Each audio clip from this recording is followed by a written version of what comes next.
Untuk melestarikan lingkungan mangrove, ratusan relawan lingkungan hidup melakukan penanaman bibit mangrove di pesisir perairan Untia, Makassar, Sulawesi Selatan pada Sabtu siang.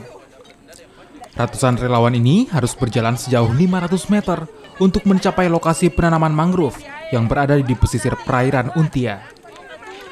Sebanyak 15.000 bibit tanaman mangrove ditanam oleh relawan dari pecinta lingkungan, komunitas sepeda, mahasiswa, serta pelajar.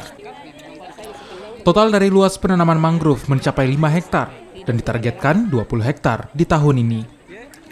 Aksi serupa juga dilakukan di Maros dan Pangkep untuk menyelamatkan kehidupan di laut dan untuk menghalau tsunami.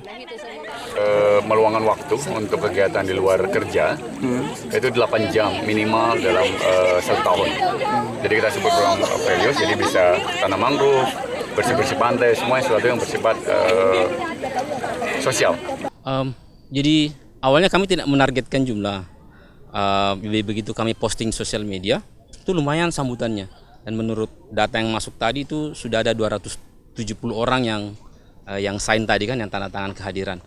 Dan saya yakin saya akan bertambah sampai nanti sore karena masih ada WhatsApp dari teman-teman yang menyatakan ingin bergabung, tapi masih ada kegiatannya pagi ini, mungkin agak siang baru gabung. Dengan gerakan massal ini diharapkan Kota Makassar dapat menjadi kota dengan hutan mangrove terbesar dan bisa menjadi tempat wisata mangrove nasional.